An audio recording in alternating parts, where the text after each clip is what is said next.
आरोप भाग 2 की 5वीं कविता है सहर्ष स्वीकारा है।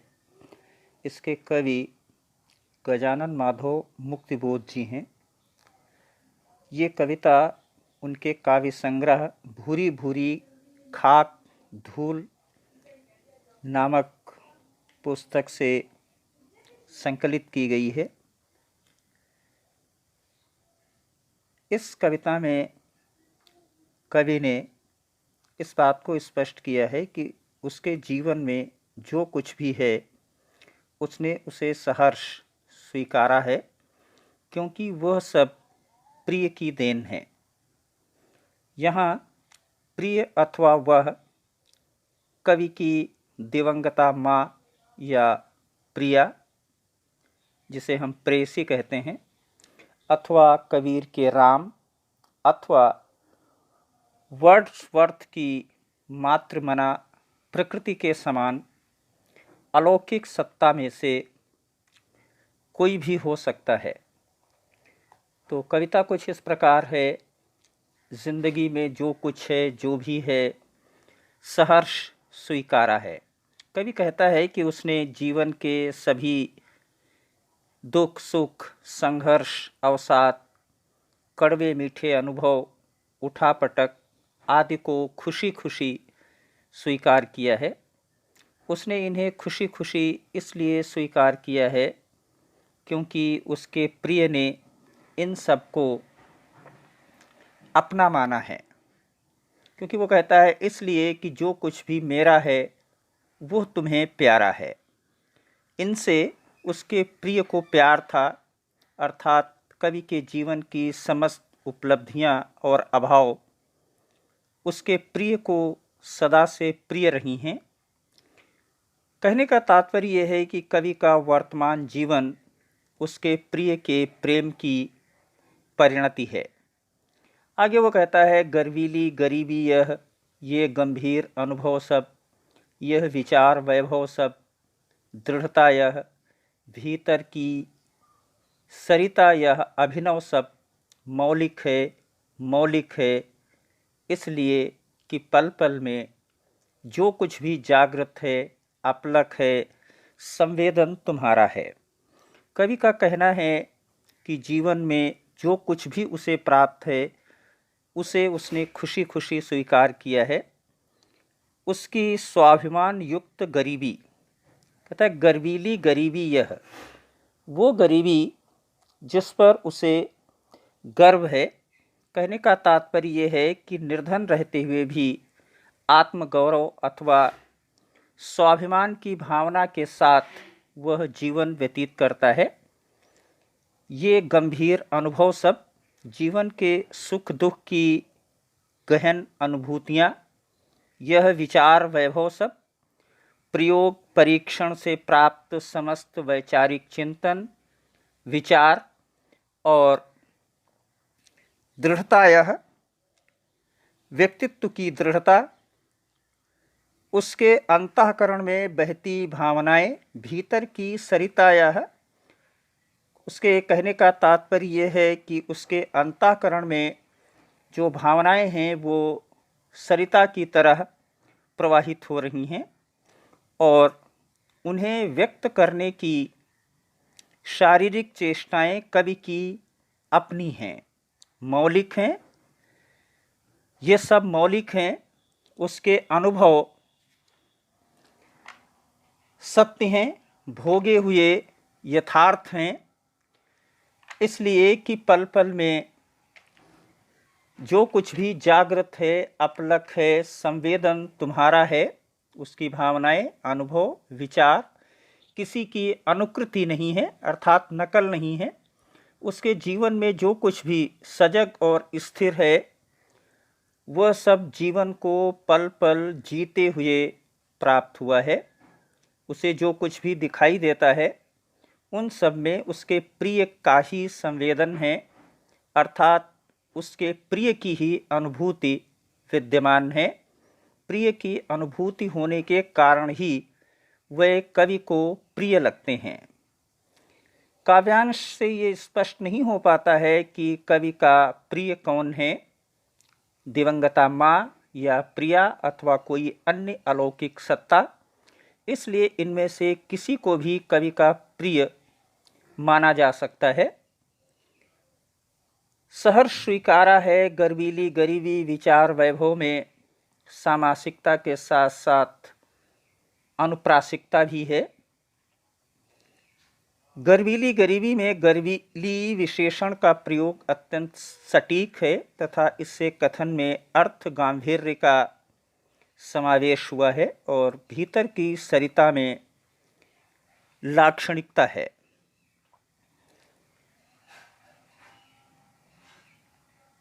आगे कवि स्पष्ट करता है कि जाने क्या रिश्ता है, जाने क्या नाता है, जितना भी उड़ेलता हूँ भर भर फिर आता है, दिल में क्या झरना है मीठे पानी का सोता है, भीतर वह ऊपर तुम मुस्काता चांद ज्यों धरती पर रात भर, मुझ पर त्यों तुम्हारा ही खिलता वह चेहरा है। कहता जाने क्या रिश्ता है, जाने क्या नाता है, हे प्रिय न जाने मेरा तुम्हारे साथ क्या संबंध अथवा सरोकार है कि मैं अपने हृदय से तुम्हारे प्रति जितना भी प्रेम उड़ेलता हूँ अर्थात व्यक्त करता हूँ, उतना ही मेरा मन प्रेममय होता चला जाता है। अर्थात जब मैं अपने हृदय के प्रेम भावों को कविता आदि के माध्यम से व्यक्त करता हूँ, उतना ही मेरा अंतःकरण पुनः भर भर आता है। कहते हैं दिल में क्या झरना है मीठे पानी का सोता है। सोता का मतलब स्रोत। अपने हृदय की इस अद्भुत स्थिति को देखकर मैं यह सोचने पर विवश हो जाता हूँ कि कहीं मेरे हृदय में प्रेम का कोई झरना तो नहीं बह रहा है, जहाँ से प्रेम की अविरल धारा प्रवाहित हो रही हो। यह प्रेम का स्रोत ही है जो निरंतर प्रवाहित रहता है, फिर भी कम नहीं होता। तो भीतर वह ऊपर तुम, जहाँ से जिस प्रकार पृथ्वी पर रात भर चांद खिला रहता है और अपनी चांदनी बिखेरता रहता है, उसी प्रकार तुम्हारा मुस्काता चेहरा सदा मेरे सामने रहता है। मेरे हृदय में तुम उसी प्रकार हो जैसे पृथ्वी के ऊपर चांद है। यहाँ पर समझने वाली बात यह है कि भीतर वह, ऊपर तुम। तुम का मतलब उसका है प्रेयसी से, और वह का तात्पर्य है उसके अंदर उद्दोलित होने वाला प्रेम भाव। तो कवि के हृदय में उसके प्रिय के लिए असीम प्रेम भाव है और वह कवि के असीमित प्रेम भाव के लिए ही प्रयुक्त हुआ है, तथा तुम प्रत्यक्ष रूप से चंद्रमा के लिए और परोक्ष रूप में कवि के प्रिय पात्र के लिए प्रयुक्त हुआ है।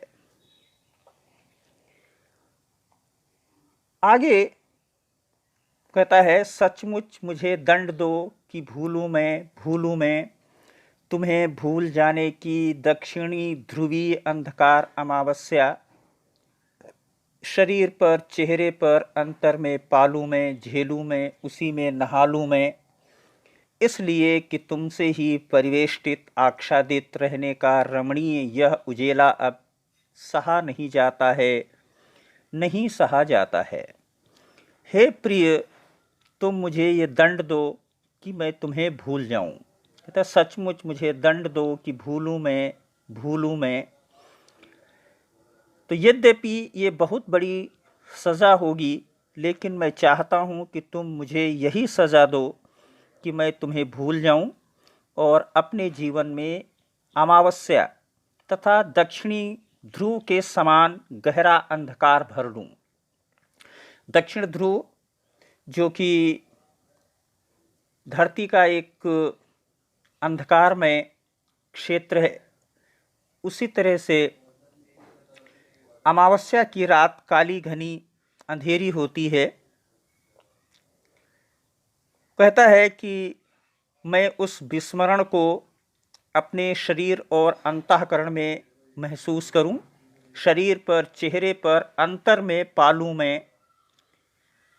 तो उस विस्मृति को वह अपने शरीर और अंतःकरण में महसूस करना चाहता है, उसको सहन करना चाहता है। कहता है झेलूं मैं मतलब सहन करना, तो उसको सहन करना चाहता है और उसी में स्नान कर लूं, अर्थात उसमें पूरी तरह से डूब जाऊं, इसलिए कि तुमसे ही परिवेष्टित आच्छादित रहने का रमणीय यह उजेला अब सहा नहीं जाता है।